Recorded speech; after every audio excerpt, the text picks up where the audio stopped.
Good morning everyone, welcome back to Manu teachers channel. So last క్లాస్లో మనం second యూనిట్లో 2.2 అది కూడా ఫ్రెండ్స్ మధ్యలో కమ్యూనికేషన్స్ ఎలా ఉండాలి అనే టాపిక్ గురించి నేర్చుకున్నాం. అన్ఫోల్డింగ్ చైల్డ్ మ్యాథమెటికల్ ఎబిలిటీస్ గురించి ఇవాళ నేర్చుకుంటున్నాం. అంటే చిల్డ్రన్ పరంగా మ్యాథమెటికల్ ఎబిలిటీస్ ఎలా మనం అన్ఫోల్డ్ చేయొచ్చు, ఎలా వాళ్ళకి నేర్పించవచ్చు, ఇంకా వాళ్ళ దగ్గర నుంచి ఎలా డెవలప్ చేయొచ్చు వాళ్ళకి. ఓకే, సో ఇవాళ క్లాస్ మొత్తం దాని గురించే. సో ఈ ఛానల్లో బీఎడ్ కోర్సెసే కాకుండా ఇంకా ఫర్దర్గా చాలా కోర్సెస్ కూడా వస్తాయి. అలాగే బోనస్ వీడియోస్ సీటెట్ గురించి కానీ, లేకపోతే బీఎడ్ గురించి కానీ, ఇండియన్ హిస్టరీ గురించి కానీ, ఇలాంటివి కూడా ఎథిక్స్ గురించి కానీ నేను వీడియోస్ అప్లోడ్ చేస్తూనే ఉంటాను.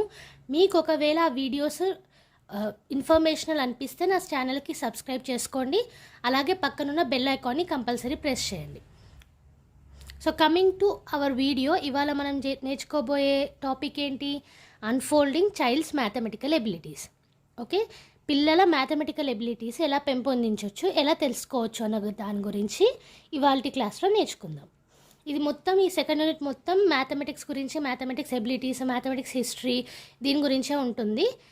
సో చూడండి, అండ్ ఇవన్నీ కూడా మనకి సీటెట్ ఫర్దర్గా సీటెట్ రాసే వాళ్ళకి కూడా ఇవి చాలా యూజ్ అవుతాయి. సో జాగ్రత్తగా వినండి. సో ఎన్సీఈఆర్టీ 2006 అంటే national council education research and training 2006లో ఈ సంస్థ నేషనల్ ఫోకస్ గ్రూప్ ద్వారా పొజిషన్ పేపర్ ద్వారా ఏది తెలియజేసింది? మ్యాథమెటిక్స్ లెర్నింగ్ యొక్క మెయిన్ గోల్ ఏంటి? పిల్లలలో మ్యాథమెటిక్స్ని ఇంప్లిమెంట్ చేయడం, అంటే ఇన్స్టిట్యూట్ చేయడం, వాళ్ళల్లో మ్యాథమెటిక్స్ యొక్క గొప్పతనాన్ని వాళ్ళే తెలుసుకునేలా చేయడం, అంటే మ్యాథమెటైజేషన్ చేయడం. సో పిల్లలు ఏదన్నా నేర్చుకునేటప్పుడు అదే లాంగ్వేజ్లో నేర్చుకుంటే, అదే ఏమంటారు ఏరియాలో ఎక్కువ వర్క్ చేస్తూ ఉంటే వాళ్ళకి ఎక్కువ తెలుస్తూ ఉంటుంది, డెవలప్ అవుతూ ఉంటారు. సో ఇక్కడ అయ్యేది కూడా అదే. మ్యాథమెటైజేషన్ థింకింగ్ అనేది పిల్లలలో పెంపొందిస్తే కనుక మ్యాథమెటిక్స్ మీద ఫియర్ కానీ, లేకపోతే ఫెయిల్యూర్ అవుతామన్న భయం కానీ ఏది ఉండదు. సో అది ఎవరు చెప్పారు? ఎన్సీఈఆర్టీ వాళ్ళు ఎన్ఎఫ్ఎస్ అంటే నేషనల్ ఫోకస్ గ్రూప్ ద్వారా చెప్పారు. అండ్ ఇక్కడ మనం ఇది కూడా తీసుకోవచ్చు. ఏదన్నా మనం నేర్చుకోవాలంటే మనకి ఫస్ట్ కావాల్సింది కూడా ఆ సబ్జెక్ట్ మీద అవగాహన అండ్ ఆ సబ్జెక్ట్ అంటే ఇంట్రెస్ట్ అనేది కావాలి. సో మ్యాథమెటిక్స్ మనం నేర్చుకోవాలి అంటే దాని మీద అవగాహన ఎట్లా వస్తుంది? మనం అదే సబ్జెక్ట్ ఏరియాలో అదే సబ్జెక్ట్ లాగా థింక్ చేస్తే వస్తుంది. సో దాన్నే మ్యాథమెటైజేషన్ థింకింగ్ అంటారు. అది పిల్లలలో ఇంప్లిమెంట్ చేయాలి. దానివల్ల లాజికల్ కన్క్లూషన్స్ కానీ, లేకపోతే అజంప్షన్స్ చేయడం కానీ, లేకపోతే ఈ కన్క్లూషన్స్ అప్పుడు మనం కరెక్ట్గా వెళ్తున్నామా లేదా అన్నది కానీ పిల్లలకి అర్థమవుతుంది. అదే కదా మెయిన్ మనకి మ్యాథమెటిక్స్లో. నేచర్లో కూడా నేను చెప్పాను, కన్క్లూషన్స్ రావడం అనేది చాలా ఇంపార్టెంట్ మ్యాథమెటిక్స్లో. మనం తీసుకునే అజంప్షన్స్ కరెక్ట్ ఉండాలి, మనం ఫాలో అయ్యే స్టెప్స్ కరెక్ట్ ఉండాలి, అలాగే కన్క్లూషన్స్ కరెక్ట్గా రావాలి. సో ఇవన్నీ జరగాలంటే మనం మ్యాథమెటైజేషన్ థింకింగ్లో ఉండాలి. సో అది ఇంప్లిమెంట్ చేస్తే మ్యాథమెటిక్స్ అనేది ఈజీగా వస్తుందని ఎన్సీఈఆర్టీ వాళ్ళు 2006లో చెప్పారు. ఓకే, అండ్ అలాగే మ్యాథమెటిక్స్ అనేది కంపల్సరీ సబ్జెక్ట్. నేను ఫస్ట్ యూనిట్లో మీకు already uses of mathematics in real life గురించి చెప్పాను. అది ఒకసారి చూస్తే మీకు ఈజీగా అర్థమైపోతుంది మనం రియల్ లైఫ్లో ఎంతగా మ్యాథ్స్ని యూజ్ చేస్తున్నాం అనేది. సో మనకు తెలియకుండానే మ్యాథ్స్ని చాలా యూజ్ చేస్తాం మనం రియల్ లైఫ్లో. సో దానికోసం మనకి మ్యాథ్స్ అనేది కంపల్సరీ వచ్చి ఉండాలి. ఐదర్ బేసిక్ కంప్యూటేషన్స్ అన్నా వచ్చి ఉండాలి. బికాస్ అది చాలా ఉపయోగపడుతుంది మనకి డైలీ లైఫ్లో, రోజు రొటీన్లో కూడా యూజ్ అవుతుంది.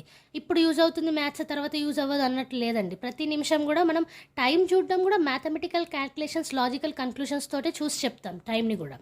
సో అంటే మనకి బేసిక్ మ్యాథ్స్ అన్న వచ్చి ఉండాలి. సో అందుకే మ్యాథమెటిక్స్ అనేది కంపల్సరీ సబ్జెక్ట్ స్కూల్స్లో. అండ్ ఒకవేళ మనము కంపల్సరీ సబ్జెక్ట్ కాకుండా ఇప్పుడు ఇంటర్లో మీకు ఎంపీసీ తీసుకోవచ్చు, లేకపోతే బైపీసీ తీసుకోవచ్చు అన్నట్టు చాయిసెస్ ఉన్నాయి కదా. స్కూల్ లెవెల్ నుంచి అట్లా మనం చాయిసెస్ ఇచ్చామనుకోండి, చాలా వరకు పిల్లలు మ్యాథ్స్ తీసుకోవడానికి భయపడతారు. బికాస్ అది ఆ సబ్జెక్ట్ రాదేమో, అది హార్డ్ కదా అనేసి ఒక అపోహ అండ్ ఫియర్ అనేది బిల్డప్ అయి ఉంటుంది ఆల్రెడీ పిల్లల్లో. సో ఒకవేళ చాయిస్ మనం ఇచ్చామనుకోండి, వాళ్ళు మ్యాథ్స్ని నెగ్లెక్ట్ చేస్తారు. అందుకే మ్యాథ్స్ అనేది కంపల్సరీ సబ్జెక్ట్ చేశారు స్కూల్లో. అండ్ అందరి పిల్లలకి ఈ మ్యాథ్స్ అనేది అందుబాటులోకి ఉండాలి, అంటే వాళ్ళు నేర్చుకోవడానికి అందుబాటులో ఉండాలి మ్యాథ్స్ అనేది. ఓకే, సో చిన్నపిల్లలుగా ఉన్నప్పటి నుంచే మ్యాథమెటిక్స్ థింకింగ్ కానీ, మ్యాథమెటైజేషన్ కానీ, లేకపోతే మ్యాథ్స్ని కంపల్సరీ సబ్జెక్ట్ చేయడం, ఇవన్నీ కూడా పిల్లలలో మ్యాథమెటిక్స్ ఎబిలిటీస్ని తీయడానికే. అంటే మ్యాథమెటిక్స్కి ఇంట్రెస్ట్ చూపించడం, నేర్చుకోవడానికి ఇంట్రెస్ట్ చూపించడం, రీసెర్చ్ చేయడానికి ఇంట్రెస్ట్ చూపించడం. సో ఇవన్నీ కూడా ఎక్కడ బిల్డప్ అవుతాయి? మనం చిన్నప్పటి నుంచి పిల్లలలో నాటితే అది పెరిగి పెద్దయి ఒక వృక్షంలాగా అవుతుంది. మ్యాథ్స్ కూడా అంతే. ఓకే. సో చిన్నప్పటి నుంచి పిల్లలలో ఆ మ్యాథమెటైజేషన్ థింకింగ్ అనేది తీసుకురావాలి. అలాగే మ్యాథ్స్ అనేది కంపల్సరీ సబ్జెక్ట్లా ఉండాలి. అలాగే ప్రతి ఒక్క పిల్లలకి మ్యాథ్స్ అనేది అందుబాటులో ఉండాలి. స్కూల్లో ఇది కంపల్సరీ. ఓకే. అండ్ మ్యాథ్స్ని కరెక్ట్గా నేర్చుకున్నామా లేదా, అంటే మ్యాథమెటికల్ ఎబిలిటీస్ అనేది చైల్డ్లో కరెక్ట్గా బిల్డప్ అయినాయా లేదా అని తెలిసేది ఎట్లా? ఎప్పుడైతే పిల్లలు మ్యాథ్స్ని చదవడంలో భయం కాకుండా ఎంజాయ్మెంట్ చూపిస్తారో అప్పుడు మ్యాథ్స్ కరెక్ట్గా లెర్న్ అవుతున్నట్టు అర్థం. అంటే వాళ్ళకి ఇంట్రెస్ట్ అనేది పెరుగుతుందని అర్థం. పిల్లలు ఇంట్రెస్ట్ చూపించిన, మ్యాథ్స్ని ఎంజాయ్ చేసిన, రియల్ లైఫ్ ఎక్స్పీరియన్సెస్ తోటి కనెక్ట్ చేసిన, లేకపోతే డిస్కషన్స్లో మ్యాథమెటిక్స్ గురించి తీసుకొచ్చిన, లెర్నింగ్ ఇంపార్టెంట్ కాన్సెప్ట్స్ లేకపోతే చాలా మంచి మంచి కాన్సెప్ట్స్ని నేర్చుకోవడానికి ఇంట్రెస్ట్ చూపించిన, ఇంకా మ్యాథ్స్ని డిఫరెంట్ కోణాలలో రీక్రియేట్ చేసిన, ఇంకా బేసిక్ స్ట్రక్చర్స్ ఉంటాయి కదండి మ్యాథ్స్లో, బేసిక్ ఆపరేషన్స్ కానీ బేసిక్ స్ట్రక్చర్స్ కానీ ఇవన్నిటిని కరెక్ట్గా అర్థం చేసుకున్న, అబ్స్ట్రాక్షన్స్ని తీసుకొని అంటే కళ్ళకు కనిపించింది తీసుకొని అజమ్ చేసుకొని కన్క్లూషన్స్ని ఈజీగా తీసుకురాగలిగిన, ఇవన్నీ చేసినప్పుడు మనము మ్యాథ్స్ అనేది కరెక్ట్గా లెర్న్ అవుతుంది, కరెక్ట్గా నేర్చుకుంటున్నారు పిల్లలు అనేది చెప్పగలుగుతాం. అంటే వాళ్ళలో మ్యాథమెటికల్ ఎబిలిటీస్ అనేది బిల్డ్ అవుతున్నాయి. సో యాజ్ ఎ టీచర్ మనం ఏం చేయాలా, అలా బిల్డ్ అయ్యేటప్పుడు వాళ్ళని ఇంకా ఎంగేజ్ చేయాలి క్లాస్ రూమ్లో. సో మంచి యాక్టివిటీస్ ఇవ్వడం, లేకపోతే బ్రెయిన్కి పని పెట్టే యాక్టివిటీస్ మ్యాథ్స్లో మనం చాలా ఇవ్వగలుగుతాం, గేమ్స్ లాగా కూడా చేయగలుగుతాం. సో గ్రూప్స్ డివైడ్ చేసి గేమ్స్ పెట్టడం ఇలాంటివి చాలా మనం చేయొచ్చు. ఎందుకు? వాళ్ళలో ఉన్న ఇంట్రెస్ట్ని ఇంకా బిల్డప్ చేయడానికి, వాళ్ళ మ్యాథమెటికల్ ఎబిలిటీస్ని ఇంకా పెంచడానికి. ఓకే. సో వాళ్ళకి ఫస్ట్ నుంచి మనం మ్యాథమెటైజేషన్ థింకింగ్ని వాళ్ళ బ్రెయిన్స్లోకి ఇనిషియేట్ చేస్తే వాళ్ళంతటా వాళ్ళే ఇంట్రెస్ట్ అనేది చూపిస్తారు. అలాగే వాళ్ళంతటా వాళ్ళే మ్యాథ్స్ని ఎంజాయ్ చేసుకుంటూ చదువుతారు, ఫర్దర్గా రీసెర్చ్ చేయడానికి ప్రయత్నిస్తారు. అండ్ ఇంకా మ్యాథ్స్లో ఉన్న అబ్స్ట్రాక్ట్ కాన్సెప్ట్స్ అవి కూడా నేర్చుకోవడానికి ట్రై చేస్తారు. సో ద మోస్ట్ ఇంపార్టెంట్ ఏంటి, మ్యాథమెటిక్స్ చేసేటప్పుడు మ్యాథమెటైజేషన్ థింకింగ్ అనేది ఉండాలి. అండ్ పిల్లలకి భయం అనేది లేకుండా టీచ్ చేయాలి మనం. ఓకే. సో ఇవన్నీ కూడా నేషనల్ ఫోకస్ గ్రూప్ NCERT 2006 వాళ్ళు చెప్పినవి. ఇప్పుడు NPE 1986 వాళ్ళు ఏం సజెస్ట్ చేశారో చూద్దాం. About unfolding child's mathematical abilities. మనకి NFG వాళ్ళు ఏం చెప్పారు, మ్యాథమెటైజేషన్ థింకింగ్ అనేది ఎంత ఇంపార్టెంటో చైల్డ్ మ్యాథమెటికల్ ఎబిలిటీస్ కని వాళ్ళు వివరించారు. ఇక్కడ మనకి NPEలో ఏం తెలిసింది, మనకు ఆల్రెడీ తెలుసు మ్యాథమెటిక్స్ అనగానే జస్ట్ ఒక రీజన్ అనలైజ్ చేస్తున్నాం ఇలాంటివి కాకుండా చైల్డ్ అనే వాళ్ళు థింక్ చేస్తారు, ప్రాబ్లమ్ని ఎలా సాల్వ్ చేయాలని, దానికి రీజనింగ్ ఇస్తారు. అంటే ప్రూఫ్స్ చేసేటప్పుడు కూడా రీజన్స్ అవి ఇస్తాం కదా, అనలైజ్ చేస్తారు. అండ్ అట్లనే లాజికల్లీ కూడా థింక్ చేస్తారు. అవునా? సో ఇది మ్యాథ్స్లోనే కాకుండా మీరు చాలా వాటిలో చూస్తారు. ఇవి మ్యాథ్స్ సబ్జెక్ట్సే, రీజనింగ్ కానీ అనలైజ్ కానీ లేకపోతే లాజికల్ థింకింగ్ కానీ ఇవన్నీ మ్యాథ్స్కి రిలేటెడే. కానీ ఇవన్నీ మీరు వేరే సబ్జెక్ట్స్లో కూడా మీరు చేస్తారు, అనలైజ్ చేయడం కానీ రీజనింగ్ ఇవ్వడం కానీ. సో మ్యాథ్స్ అనేది ఒక సబ్జెక్ట్లా కాకుండా వేరే సబ్జెక్ట్స్కి ఒక సోర్స్ లాగా కూడా దాన్ని ట్రీట్ చేయాలి. ఎందుకు? నేను ఇంతకుముందు ఫస్ట్ యూనిట్లో చెప్పినట్టే మ్యాథ్స్ అనేది కోరిలేటెడ్ అయి ఉంటుంది ప్రతి ఒక్క సబ్జెక్ట్ తోటి. సో మీరు మ్యాథ్స్లో కరెక్ట్ బేసిక్ ఆపరేషన్స్ కానీ లేకపోతే కొంచెం రీజనింగ్ కానీ లాజికల్ థింకింగ్ కానీ ఇవన్నీ కరెక్ట్గా వచ్చాయనుకోండి, వేరే సబ్జెక్ట్కి కోరిలేట్ చేసుకుంటూ మీకు ఈజీగా ఉంటుంది, మ్యాథ్స్లో ఫియర్ పోతుంది. అలాగే వేరే సబ్జెక్ట్లో మీరు అప్లై ఎట్లా చేస్తారనేది కూడా మీకు అర్థమవుతుంది. సో దానివల్ల మ్యాథ్స్ని జస్ట్ ఒక సబ్జెక్ట్ లాగా కాకుండా అది ఒక బేస్ సోర్స్ ఆఫ్ నాలెడ్జ్ లాగా ట్రీట్ చేయడం కరెక్ట్ అనేసి ఎవరు చెప్పారు? నేషనల్ పాలసీ ఎడ్యుకేషన్ NPE 1986లో. ఓకే. సో ఇంతకుముందు మనం NCERT 2006 వాళ్ళు ఏం చెప్పారని అన్నాం, మ్యాథమెటైజేషన్ థింకింగ్ గురించి. సో వాళ్ళ ప్రకారంగా మ్యాథమెటైజేషన్ థింకింగ్లో మ్యాథమెటికల్ ఎబిలిటీస్ ఎలా పెరుగుతాయో చెప్పారు. సో ఆ పెరగడానికి ఏ డిఫికల్టీస్ వస్తున్నాయి అనేసి వాళ్ళ పరంగా ఒక 4 పాయింట్స్ ఇచ్చారన్నట్టు. ఈ 4 పాయింట్స్ కూడా డిఫికల్టీస్ ఆఫ్ మ్యాథమెటిక్స్లో ఫస్ట్ యూనిట్లో ఉన్న పాయింట్సే. ఇది ఎవరు తీసుకొచ్చారు అని అంటే NCERT 2006 సంస్థ తీసుకొచ్చింది. ఓకే. NCERT అంటే national council education research and training. ఈ ఫుల్ ఫామ్స్ అనేటివి గుర్తుపెట్టుకోండి, ఎందుకంటే NCERT బుక్స్ నుంచే మనకి సీటెట్ అనేది వస్తుంది. సీటెట్లో మనకి పెడగాగి కాకుండా కంటెంట్ క్వశ్చన్స్ కూడా ఉంటాయి, అది NCERT బుక్స్ నుంచే వస్తాయి. సో గుర్తుపెట్టుకోండి. సో NCERT వాళ్ళ ప్రకారంగా ఆ 4 డిఫికల్టీస్ ఏంటి? ఫియర్ అండ్ ఫెయిల్యూర్, అంటే మ్యాథ్స్కి భయపడ్డం, అది మనకు వస్తుందా రాదా అని ముందే భయం అనేది ఇనిషియేట్ అయిపోతుంది పిల్లల్లో. సో ఆ భయం, లేదా ఫెయిల్ అవుతామేమో అన్న భయం, అండ్ కరికులం అనేది కరెక్ట్గా ఉండకపోవడం, పిల్లలకి తగ్గట్టు అంటే చైల్డ్ సెంటర్డ్ కరికులం అనేది ఉండకపోవడం. అంటే ఇప్పుడు టాలెంటెడ్ వాళ్ళు ఉంటారు, స్లో రన్నర్స్ కూడా ఉంటారు. సో ఈ ఇద్దరికి కరెక్ట్గా సరిపడే కరికులం అనేది ఉండాలి. అలా ఉండకపోవడం, అండ్ క్రూడ్ అసెస్మెంట్ అంటే ఇవాల్యుయేషన్, కరెక్షన్ అనేది బాగా కఠినంగా చేయడం, అండ్ టీచర్ అనేవాళ్ళు కరెక్ట్గా ప్రిపేర్ కాకపోవడం మ్యాథ్స్ చెప్పేటప్పుడు, అండ్ ఇంకా సపోర్ట్ లేకపోవడం టీచర్స్కి. సో ఇవన్నీ కూడా డిఫికల్టీస్ కిందకు వస్తాయి. ఎవరిచ్చారో అటు 4 డిఫికల్టీస్, ఇంకా చాలా డిఫికల్టీస్ ఉన్నాయి, బట్ ఇవి కోర్ కన్సర్న్స్ అన్నట్టు. ఇవి చాలా ఇంపార్టెంట్ డిఫికల్టీస్ ఇన్ మ్యాథమెటిక్స్. ఎవరిచ్చారు? ఎన్సీఆర్టీ 2006 వాళ్ళు ఇచ్చారు. ఓకే, సో ఎప్పుడు కూడా భయం అనేది మన మైండ్లో మనం క్రియేట్ చేసుకుంటాం.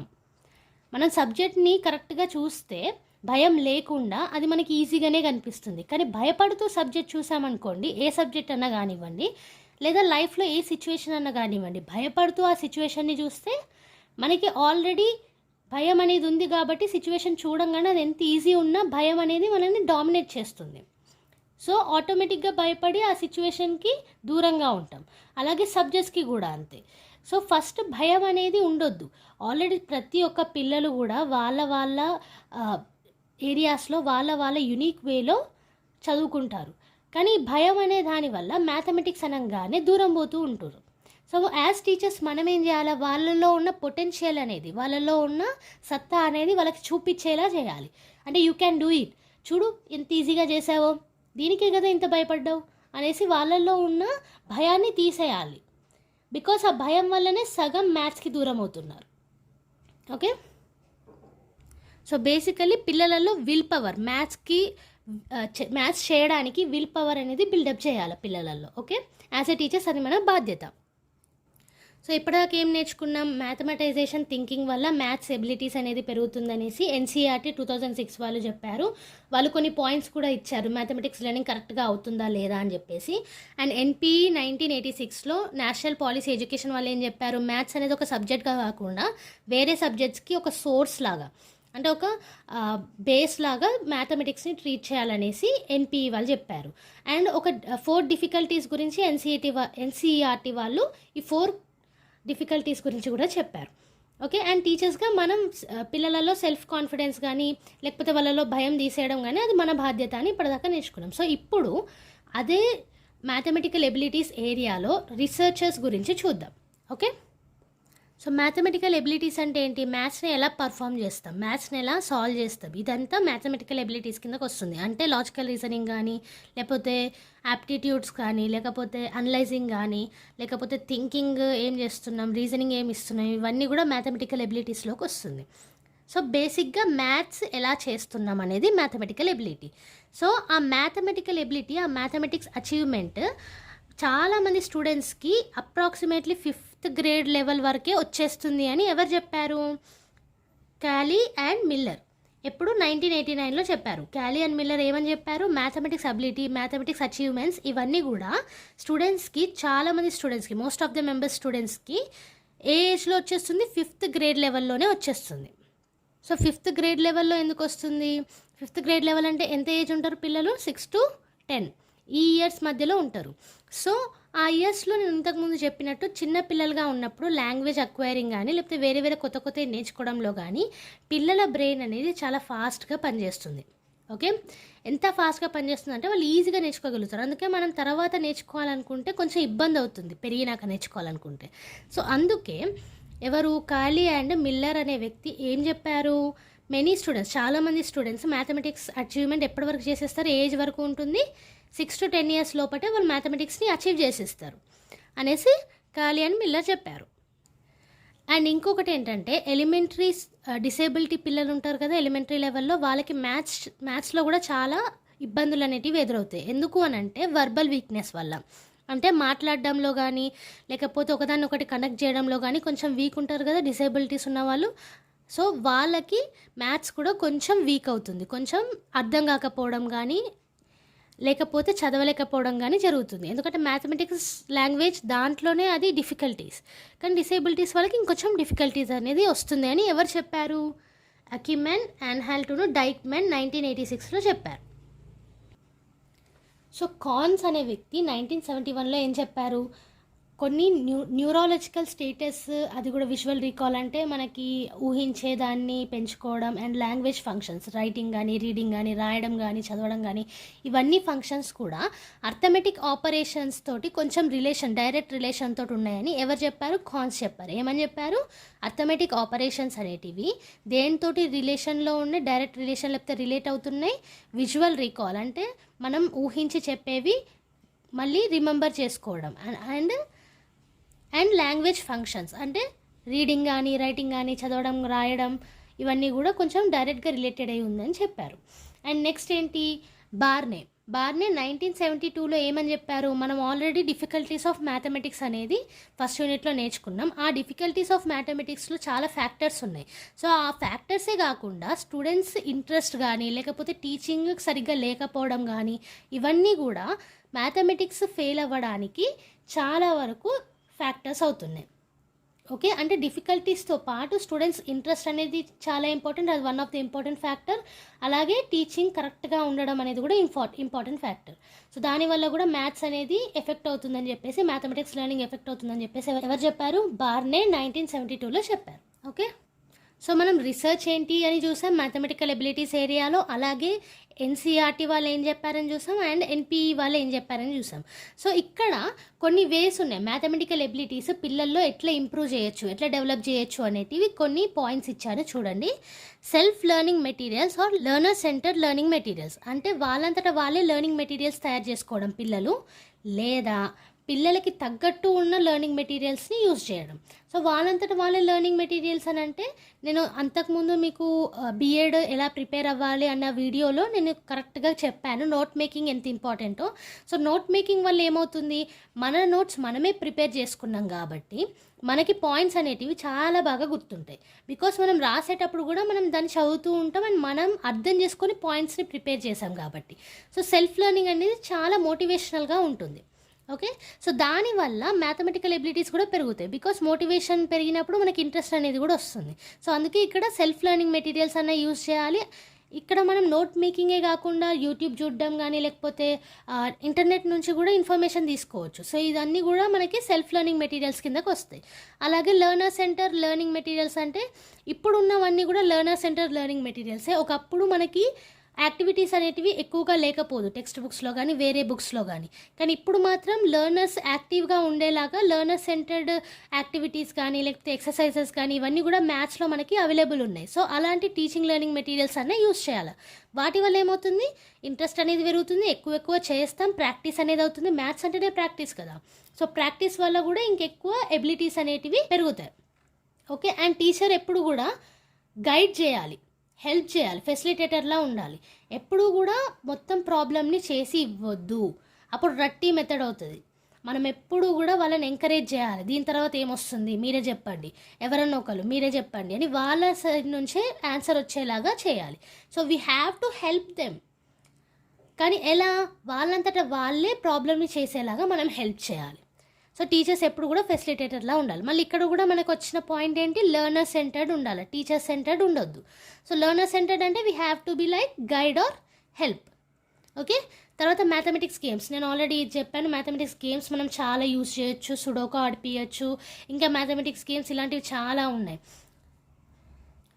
చెస్ ఆడిపియచ్చు. అలాగే 2048 అన్న గేమ్ కూడా ఉంటుంది, అది కూడా మ్యాథమెటిక్స్కి రిలేటెడ్ గేమే. సో ఇలాంటివి కూడా మనం ఆడిపించవచ్చు. దానివల్ల కూడా ఇంట్రెస్ట్ అనేది పెరిగి మ్యాథమెటికల్ ఎబిలిటీస్ అనేటివి పెరుగుతాయి. అలాగే ప్రొజెక్ట్స్ చూపించవచ్చు, ప్రజెంటేషన్స్ ఇవ్వచ్చు. వీటి వల్ల ఏంటి, మోడల్స్ కూడా యూస్ చేయొచ్చు. వీటి వల్ల విజువల్గా చూస్తారు కాబట్టి, వాళ్ళ కళ్ళతో చూసి చెవులతో వింటారు కాబట్టి.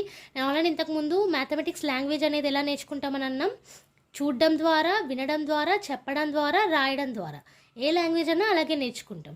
సో ఇక్కడ కూడా అదే, వాళ్ళు చూస్తున్నారు, వింటున్నారు, వాళ్ళ నోట్స్ రాసుకుంటారు, తర్వాత చదువుకుంటారు, అండ్ ఏమైనా డౌట్స్ ఉన్నా సరే అడుగుతారు. అండ్ ఒకవేళ మనం మోడల్స్ కానీ, ప్రజెంటేషన్స్ కానీ, ఇలాంటి మంచి మంచి కలర్ఫుల్ ఏమన్నా చూపించామనుకోండి, పిల్లల్లో ఇంకా క్యూరియాసిటీ అనేది పెరుగుతుంది.